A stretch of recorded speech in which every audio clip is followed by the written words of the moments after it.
Hello everyone, this is the Gridiron Review, and in this video we're going to be breaking down our mock draft 3.0. This is our first mock post-free agency frenzy, and with a little over a month to go, we are very excited as draft season is upon us. If you haven't already, could you give us a like, subscribe? We greatly appreciate it. Thanks.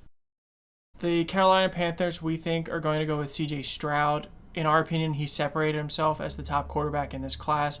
And adding guys like Adam Thielen and DJ Chark suggests that they want their quarterback to start sooner rather than later. And we think Stroud has the best upside floor combination. We have our first trade at pick 2 with the Colts trading up with Houston to take Anthony Richardson. We know interdivision trades are rare, but you saw last year with the Vikings and the Lions, when the Lions traded up to get Jameson Williams, that it can happen. And we think Houston in general is just going to take the best trade offer available. And we have them picking up an extra first next year for moving back 2 spots, as well as a day 2 pick. As far as the actual pick itself, Anthony Richardson could really run that Shane Steichen offense well, given time to develop. Gardner Minshew signed with Indy, and he is very capable of starting for a full season while Richardson develops. Theoretically, he's got even more upside than Jalen Hurts, again, theoretically. So we think Steichen's probably very excited to instill this kind of offense again. We think Arizona tries to trade out of pick 3, but we don't know that there's a trade partner that matches.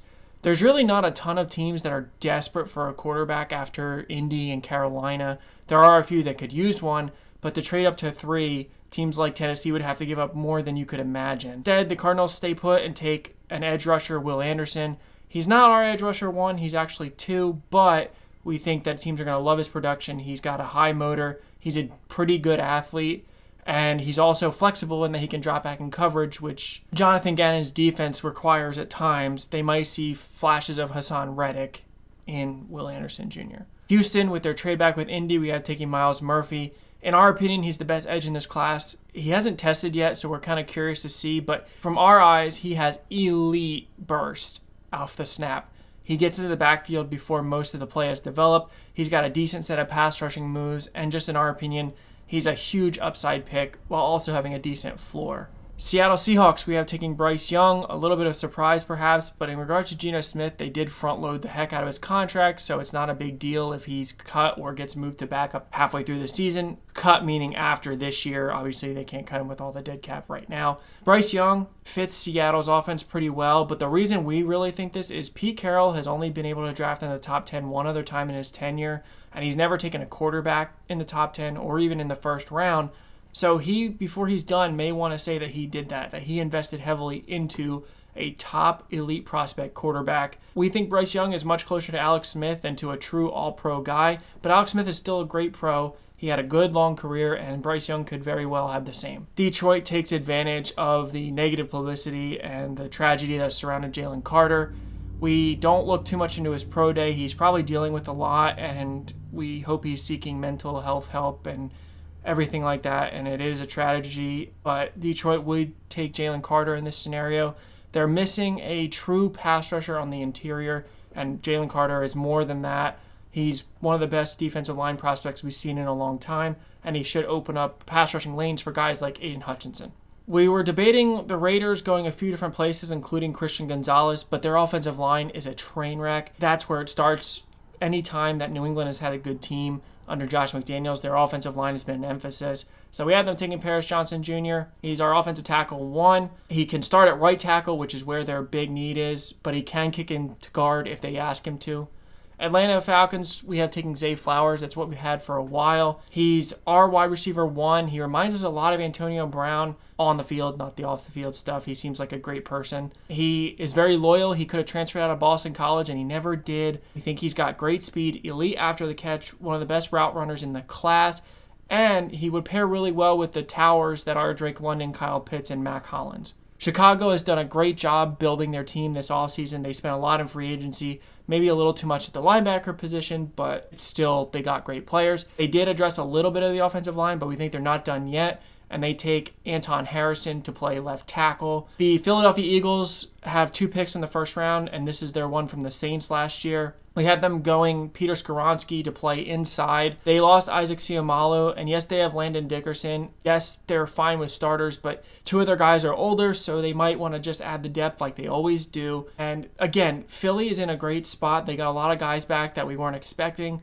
So this could be so many different positions. It could be wide receiver. It could be pass rusher. It could be offensive line. It could be secondary. There's so many choices. They are not taking Bijan Robinson. We are sick of seeing that. Why would Philly, who had the best rushing offense in football, take a top first-round running back when they've proven they have an effective running game with guys that are taken on day 2 and day 3? It is nonsense. That's my TED Talk about that. Tennessee at pick 11. Again, another team that it's hard to tell what they're doing. We think they could be going into a rebuild, but they also might fight it a little bit. They could trade up for a quarterback. This could be Will Levis, but we have them taking Broderick Jones. And with Taylor Lewan getting cut, they have a massive hole at left tackle, but he can go to right tackle or kick inside to guard, depending on what they want to do. Houston, with their second pick, I know a lot of people, again, are thinking quarterback. We just don't feel like they're ready. They're going to build the San Francisco way like DeMeco Ryans wants, which is a big defensive line, a lot of pass rush. So we have them taking Brian Bresee as well as Miles Murphy earlier from Clemson.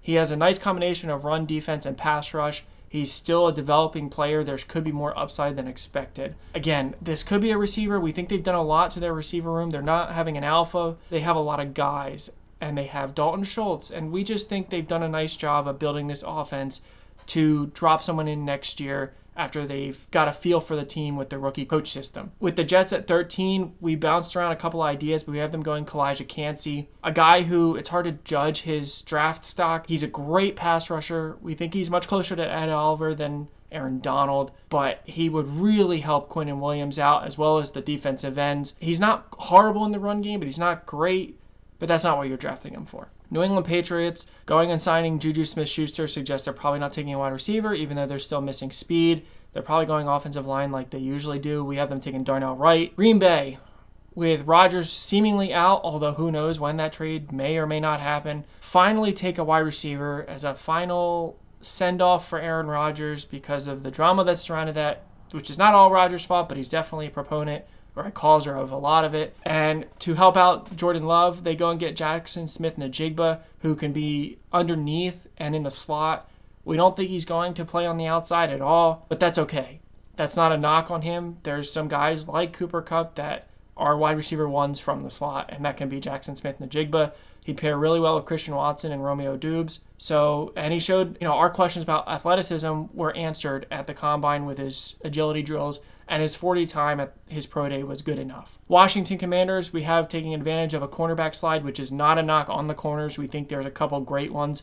But a lot of teams that needed that in the top 15 addressed it in free agency, like Detroit, who we've had Christian Gonzalez going to multiple times. Commanders take Christian Gonzalez and address their secondary. Pittsburgh Steelers, Quentin Johnston, they still need a third wide receiver. Calvin Austin is, in our opinion, nothing more than a wide receiver 4. They did really well addressing the offensive line, so we don't think they draft one in the first round. They still could, but in our opinion, Johnston adds a lot that the room is missing. George Pickens is a great deep threat, tall, acrobatic, tracks the ball well. Deontay Johnson is great underneath, and Quentin Johnston is a little bit of a both. He's tall, but he plays like a smaller receiver. He's not great on the jump balls. He's very good after the catch. He's very fast, and we think the fit would be great to make Kenny Pickett's life easier. The Detroit Lions, as we just mentioned, address secondary a lot, but we think they take advantage of, again, the cornerback falling and go with Devon Witherspoon at 18. There's a good chance the corners go higher than this, but somebody has to fall in every draft that happens. So in our opinion, the corners fall a little bit, and Detroit takes advantage of this. Tampa Bay, Will Levis. We still don't love Levis, and he's giving really insecure, weird answers to different stuff like the draft. He sounds like Bo Callahan from draft day. Tampa, they're kind of in limbo with their quarterback. They signed Baker. Seems like Kyle Trask may not be the guy, but it's hard to tell what they're thinking. So in this, we have them taking Will Levis, who we actually have comped to Baker Mayfield, and hopefully Baker can instill some harsh lessons that he's learned in the NFL onto Levis, who seems a little bit delusional right now. Seattle, we've had projected this pick a couple times, Kelly Ringo. He is very similar to Tariq Woolen in that he's a very athletic, almost somewhat positionless player. He could be moved to safety, but they don't really have a need there. Seattle has shown more than enough ability to develop these long, super fast, athletic corners, and he would pair really well with Woolen. The Chargers, this pick has not changed for us. Jalen Hyatt, match made in heaven. Deep threat that the team sorely is lacking. Baltimore takes Jordan Addison. He's falling a little bit in our mock due to concerning testing for his size. He ran slower and just less athletic looking in general than we had hoped. Will Baltimore actually do this? Probably not. We have to hope that they decide to do this. Minnesota, if there's one receiver that could sneak into the first round after the first 5 because there is a slight drop-off, in our opinion, it's Rashee Rice. He has the makings of a number 1. He's wicked after the catch. He's a great jump ball specialist. He's not the most athletic guy from a speed standpoint, but as his jumps show, he can go up and get the 50-50 balls and make it more to his advantage. Buffalo throws their clipboard at the wall because they have to be looking at him too, and Rashee Rice helps Minnesota, who's severely lacking receivers beyond Jay Jettas and KJ Osborne. We have our second trade with Philadelphia trading up with Jacksonville to take Nolan Smith. Again, our trade compensation can be found in the link in the bio to our website where we talk about what the 2 trades entitle. But this is another luxury pick for Philly. Do they have other needs? Absolutely, but we don't feel like there's any wide receivers left for them. Nolan Smith has so much potential. We have him compared to Hassan Reddick, but he's more athletic than Reddick is, which is insane to think. So Philly takes the guy that they don't necessarily need, but they've done that before, and they develop him and improve their pass rush. It could be interior guy like Lucas Van Ness. It really depends on how they feel about Milton Williams and Jordan Davis as the future tackle duo. If they don't love Milton Williams, which there's nothing to suggest they don't, this could be a guy that can flex inside like Van Ness. But for now, we have them going with the uber athletic, freak of nature, very coachable Nolan Smith. At 25, the New York Giants take Drew Sanders. They've done a decent job addressing the wide receiver room. They're still missing some oomph, but there's nobody here. They could absolutely still trade up, but we think they've done enough that they may not feel the need to. Their linebacker room is decent, but Gerard Davis is slated to start at the moment, and he's not a starter anymore. Drew Sanders is our linebacker 1. He's got inside-outside versatility, and he can blitz. We think he'd do really well with Bobby Okereke, and that's all we have to say with that. Dallas, Bijan Robinson. This is a total Dallas pick. For the record, Bijan is a very good talent. He's a top 15 talent, but in our opinion, running backs going in the top 15 is such a hit and miss that we wouldn't do it, even for Bijan. And Dallas may trade up again to get him, but they stay put. They get their running back to pair with Tony Pollard. They let Zeke go. They replace him with a better player. And again, this is such a Dallas choice, ignoring other needs for the Texas guy, the big talent that doesn't necessarily fit into a need. 27, Buffalo really wants a wide receiver, but they're not there. So we have them taking Jack Campbell to replace Tremaine Edmonds. He's one of the best coverage linebackers in the draft. His athleticism was very good. He pairs really well with Matt Milano as far as what each role they can play. At 28, the Cincinnati Bengals, we have taking Michael Mayer. That being said, they just signed Irv Smith, but there's nothing that says he's going to be the starter. Irv Smith has proved nothing at the NFL. He can't block. Therefore, the Bengals should still be drafting a tight end early, whether that means round 1 or not, we're not sure. Michael Mayer is not our tight end 1. That's mixed between Dalton Kincaid and Sam Laporta. But Laporta can't block despite being an elite receiver. And Kincaid hasn't been able to check out anything medically, and he reportedly won't be cleared until after the draft. So we think that might cause him to slip a little bit. Darnell Washington is more of a project than the Bengals are probably looking for, seeing as they're ready to compete right now, and they don't have a starting tight end in place.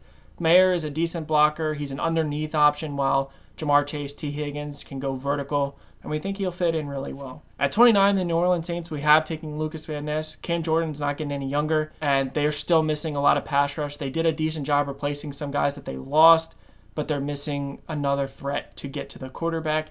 Van Ness has played tackle and end at college, so we think he fits in great to learn from Cam Jordan. With the trade back with Philly, we have Jacksonville taking Brian Branch, the best nickel back in the draft. Some may say he could play safety, but on most teams he is going to be the slot nickel back, and that's what Jacksonville is missing in their secondary right now. And then finally at 31, Kansas City, we have taking Darnell Washington. This is our dream fit. He could go earlier based on potential alone. He's going to go into Kansas City if he's taken by them, be an immediate red zone, unguardable guy, and a great run blocker asset while he learns from Travis Kelce and Andy Reid. It could be explosive. We love this idea. We hope it happens. We appreciate everyone who's followed along, and we hope to see you back on our channel. Give us a comment, like, subscribe. We greatly appreciate it. Thanks.